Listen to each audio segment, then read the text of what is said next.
Welcome, listeners. You are listening to a podcast from the Free People's Movement out of Sweden.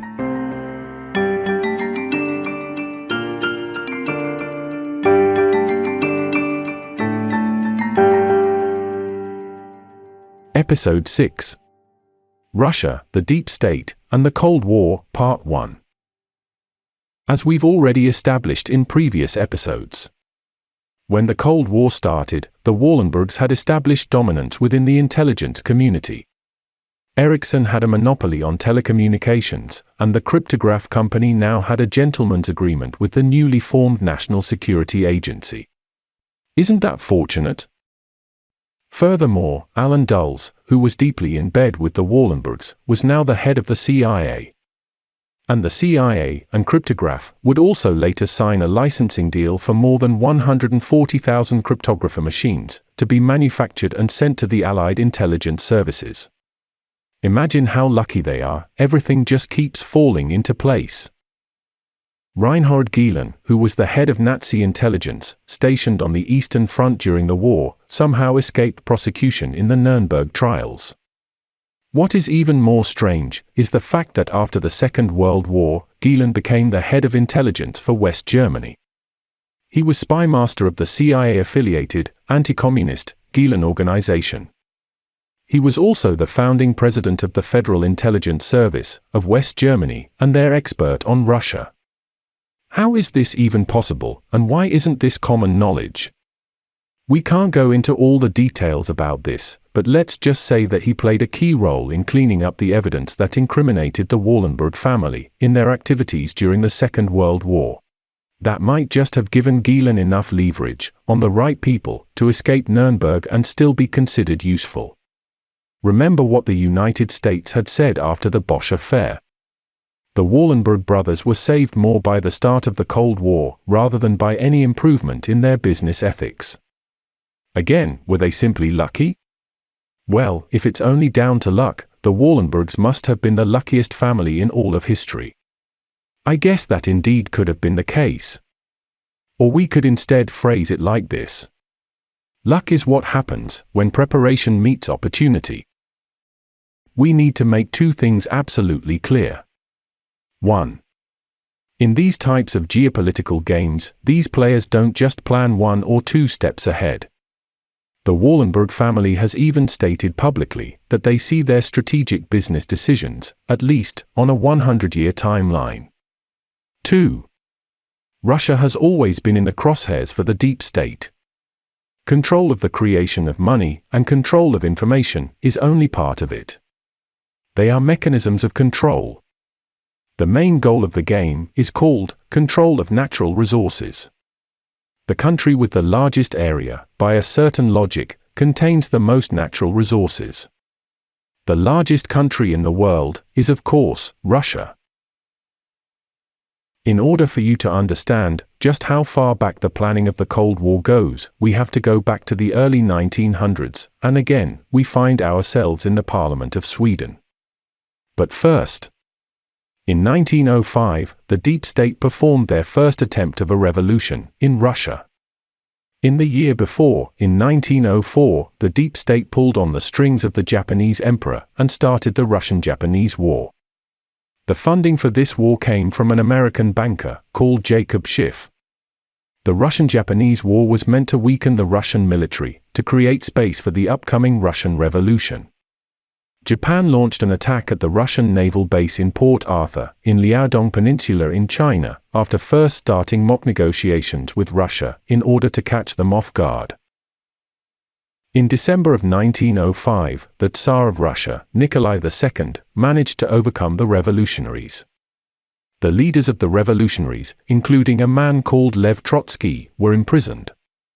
During this time, between 1905 and 1907, some interesting individuals with familiar last names sat together in Swedish Parliament, representing the Liberal Coalition Party.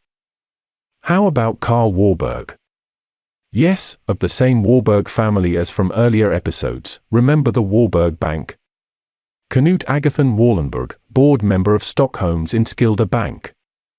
Also founded British Bank of Northern Commerce. Gustav Wallenberg. He was later Sweden's first diplomat in Japan and East Asia, also founded the East Asian Company, which was basically a carbon copy of the old East India companies. Sven Palm, founder of the Thule Life Insurance Company, as you can remember from previous episodes as well, with the Nazis lists. And Arvid Lindman, admiral, member of the Protectionist Party. He was also Director General of the Telegraph Board during this time, and chairman of the Swedish Public Telephone Company, which later was consolidated with Ericsson. Arvid Lindman did some strange things. Perhaps one of the strangest things was when he gave away money to the Bolshevik revolutionary Vladimir Lenin right before the Second Russian Revolution. Is it really customary for right-leaning politicians to give money to Bolshevik revolutionaries? Which brings us to the deep state's second attempt of revolution in Russia. Remember Lev Trotsky, who was the leader of the revolutionaries in the First Revolution. He later managed to flee to the United States. In the United States, he was recruited by Jacob Schiff. The same Jacob Schiff who provided the funding for the Russian-Japanese War. It's a small world, after all. The Schiff family was deeply connected to both the American side of the Warburg family and good friends with Theodore Roosevelt, who had gotten the Nobel Peace Prize in 1906 for mediating in that same Russian-Japanese War. Small world, indeed. In case you haven't figured that out just yet, the Nobel Prize is controlled by the Wallenberg family and is given to individuals who has proven themselves useful or to lend credibility to their character. Remember Barack Obama. He got the Nobel Peace Prize having barely set foot in office. I wonder why. Meanwhile, during the same period in time, the stock market crashed in the panic of 1907. This was like all other crashes of the stock market, engineered by the deep state. This was done to pave the way for the establishment of the Federal Reserve in 1913. To keep the control of money, the deep state needed the Fed. Back to the story. Lev Trotsky had been recruited by Jacob Schiff and was subsequently trained on the Rockefeller estate in guerrilla warfare. Might they have been preparing for something? Which brings us to Vladimir Lenin, the leader of the Second Bolshevik Revolution, and the start of the second attempt. Lenin was, so to speak, laying low in Switzerland when it was decided in 1917 that the operation was a go. Max Warburg, the chairman of M. Warburg and Company, the Warburg Bank, arranged for Lenin's travels through Europe. Lenin ended up in Sweden, which could of course be a total coincidence, just like it always seems to be. While in Sweden, somebody supplied Lenin with a nice new suit. He was also given money, as we said earlier, by the Admiral, Arvid Lindman. Lenin would after that make his way towards Russia, through Finland. Little not so insignificant Sweden always seemed to be in the center of it all. Would you have imagined that? The person responsible for Lev Trotsky's return to Russia was a man called Claude Danzy. Danzy was a member of MI5. The fact that the intelligence community was involved in the Russian Revolution might not come as a complete shock. As the deep state has gotten more influence and power, old power structures started coming under its control as well, such as the British Empire. Let's say it once more. Control of money and information buys control of governments. This time, the revolution was successful. On July 17, 1918, Tsar Nikolai II and his family were executed outside Yekaterinburg. The execution was ordered by a man named Yurovsky. He later recounts in his memoirs that night, in July 1918. Among other things, the young Alexei, who was lying on the floor in a pool of blood but still breathing, was executed by Yurovsky himself, with 2 shots to the head. All in all, the execution took 20 minutes, partly due to the smoke formation that occurred in the room as a result of the arquebusing. The executors had to evacuate the room to get rid of the smoke. When the latter re-entered the room, they discovered that there were still people in there who were alive, including some of the Tsar's daughters. It later turned out that the girls were so difficult to kill, for the reason that they had most of their jewels sewn into their corsets, which served as a kind of armor. Instead, the Tsar's daughters were stabbed to death, and their skulls smashed with pistols. According to Yurovsky's own account, the majority of the men who carried out the murders were heavily intoxicated and were incredibly clumsy when carrying out the execution. When everyone was dead, the bodies were loaded onto trucks and transported to a previously selected location. They then undressed the corpses and stole the valuables that they were wearing. Sulfuric acid and kerosene were poured over the bodies, and then they burned them.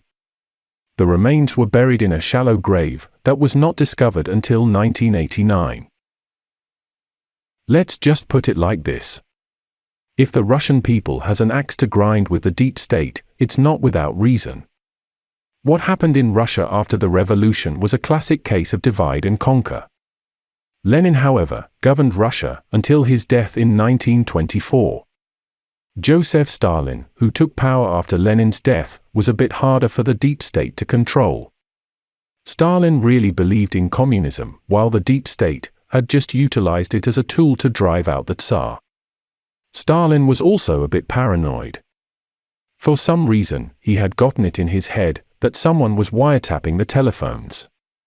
Follow us into the next episode, where we will continue the story about Russia, the deep state, and the Cold War. Thank you for listening.